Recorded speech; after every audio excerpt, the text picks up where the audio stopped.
J'ai percé le code secret qui me permet de saisir vos pensées.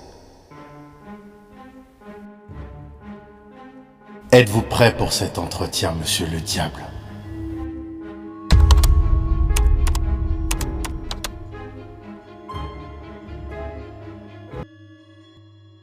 Yo la team, Goms expérimente de retour pour un nouvel épisode spécial. Dans cette vidéo, je vais te parler d'un des ouvrages les plus controversés de l'histoire de l'humanité. Plus malin que le diable, de Napoleon Hill. Voilà, à peine 8 vidéos et je risque déjà le ban YouTube parce qu'il y a de fortes chances que ce que vous allez entendre, ça pique. Ça pique. Mais le message de fond est très fort, donc restez jusqu'au bout de la vidéo, sinon vous allez rien comprendre du tout ou comprendre le message véhiculé seulement à moitié. Bien entendu, regarder les chapitres dans l'ordre vous donnera un bien meilleur storytelling et une meilleure compréhension du contexte historique dans lequel est sorti le bouquin, mais tu peux très bien aller au chapitre qui t'arrange.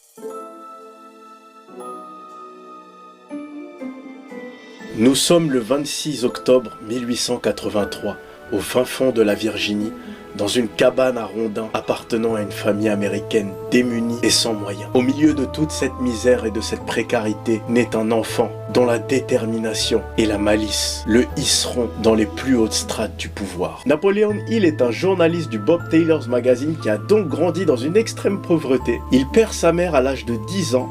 2 ans plus tard, il perd son père dans des conditions tout aussi méconnues. C'est donc sa mère de substitution qui lui donnera le goût de rédiger en lui offrant sa première machine à écrire, très jeune. En 1908, à 25 ans, il rencontre Andrew Carnegie, qui est à cette époque-là l'homme le plus riche du monde. Et coup de bol, Andrew Carnegie le prend sous son aile, le finance et lui donne pour mission d'aller interviewer les personnes les plus successful du paysage médiatique afin de les comprendre, mais aussi de comprendre les lois inconscientes et sous-jacentes qui régissent leur réussite. Mission accomplie 25 ans plus tard, quand il réussit à rassembler toutes ses notes et écrire son tout premier ouvrage, Les lois du succès. Il rédige ensuite l'ouvrage Réfléchissez et devenez riche, que vous connaissez déjà sûrement, et 1 an plus tard, c'est l'illumination. Napoleon Hill est alors déjà âgé d'une 50aine d'années lorsqu'il fait un soir un rêve des plus obscurs. Dans ce rêve, il est contacté par une entité qu'il appellera l'autre soi ou le moi supérieur, qui lui dictera d'écrire un ouvrage encore plus abouti que le précédent. Et pour y arriver, cette voix lui annonce qu'il devra s'entretenir avec le roi des enfers lui-même. Mais son objectif n'est pas anodin. À travers cet entretien, il se jurera de soutirer au démon toutes les ruses et les techniques de manipulation qu'il utilise pour maintenir la population humaine dans la peur. L'a-t-il vraiment rencontré? S'est-il entretenu avec une représentation humaine et symbolique qu'il considère comme le diable lui-même? Et si oui, de quelle personne influente s'agirait-il?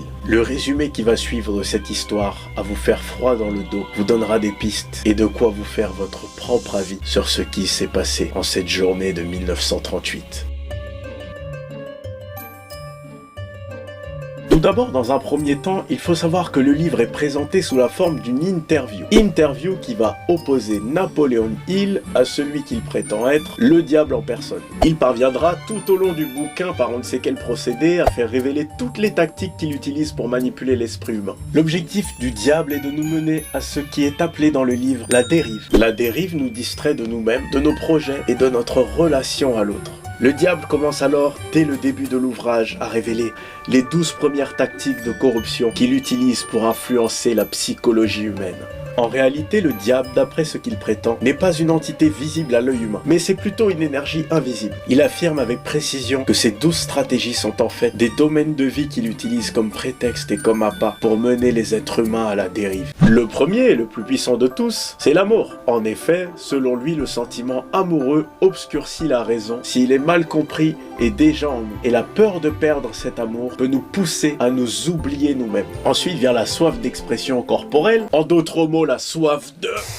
L'argent, l'appât du gain, qui mène à l'obsession de la bonne affaire, la cupidité, le jeu et les paris, la vanité et l'ego de l'homme qui le pousse à vouloir se faire passer avant les autres, le désir de contrôler les autres, les poisons et les narcotiques, donc la drogue, l'alcool, le tabac, toute forme de drogue et d'addiction, le désir de l'expression individuelle par la parole et les actes, le désir de perpétuer la vie après la mort par ses accomplissements, le désir d'être un héros populaire et enfin le désir excessif de nourriture. Ces 12 stratégies sont appelées le pots de vin du diable, et chacune d'entre elles peut être utilisée pour en appeler une autre. Pour résumer, le diable utilise des besoins inhérents à la nature humaine pour les faire flipper et leur faire croire qu'ils n'auront jamais assez de ce qu'ils veulent ou pourraient potentiellement le perdre. Le diable n'a aucune prise et ne peut manipuler ceux qui pensent par eux-mêmes, ceux qui ont confiance en eux, ceux qui prennent des décisions rapides sans douter d'eux-mêmes et ceux qui persévèrent au-delà de 3 échecs. Ces individus auraient donc la faculté d'analyser leurs échecs, de trouver l'opportunité qui se cache derrière toute difficulté et de comprendre qu'un objectif précis et qui fait avancer l'humanité est la parade ultime contre toute dérive. Deuxième stratagème du diable, l'hypnose collective, ou plus précisément ce qu'il appelle le rite hypnotique. Cette tactique de manipulation consiste à jouer sur les peurs primaires de l'être humain pour le forcer à créer des habitudes négatives qui le maintiendront toute sa vie, du moins le plus longtemps possible, dans un état similaire à l'hypnose. Ici, tous les moyens sont bons. Et c'est là que ça devient assez controversé parce que c'est dans ce passage du livre que justement le diable, tout comme Napoléon Hill, prétendent et affirment que la religion et toutes les traditions qui vont avec sont les principales causes et instruments de peur dont le diable se sert pour instaurer la peur dans l'esprit des gens. Ainsi,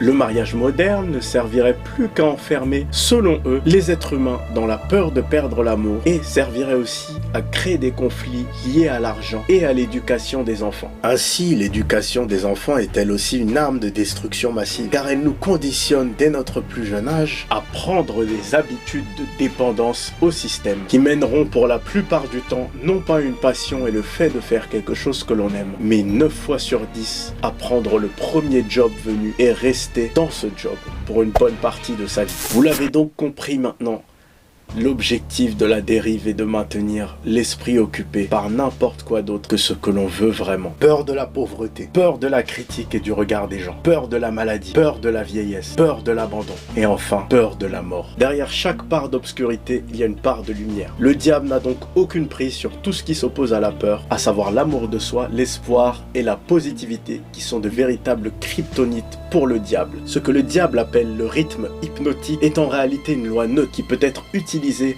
pour le bien comme pour le mal. Et cette loi du rythme s'appelle tout simplement le pouvoir des habitudes. Et voici du coup finalement les 7 principes à connaître pour vaincre le diable en personne et qui se trouvent à la toute fin du livre. 1. La clarté des objectifs. Un objectif clair est donc le meilleur moyen de s'immuniser contre la dérive. Il s'agit aussi de la clarté des émotions, des pensées et des actions. Ainsi, même sans avoir un plan de ouf, on peut réussir par une action constante, répétée et régulière. 2.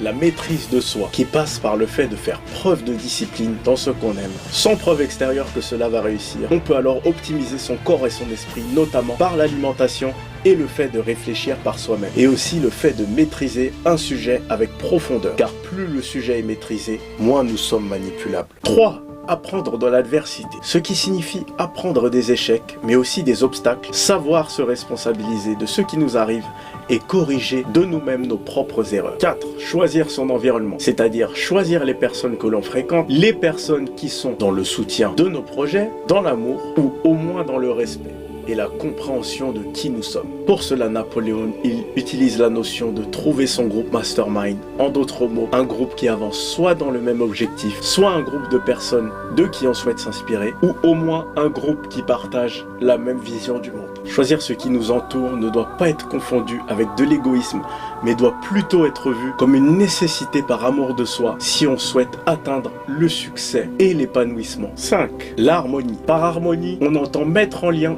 toutes ces connaissances internes en symbiose avec le monde réel et notre réalité physique. 6. Réfléchir avant d'agir et être prudent dans nos actes, ce qui nous permettra de planifier toutes les éventualités d'une situation. Et enfin 7. Le temps, qui est tout simplement l'ingrédient clé pour voir toute réussite ou tout projet porter ses fruits, mais qui nous enseigne également la patience et l'humilité, c'est-à-dire le fait de comprendre et d'accepter ce qui est hors de notre contrôle.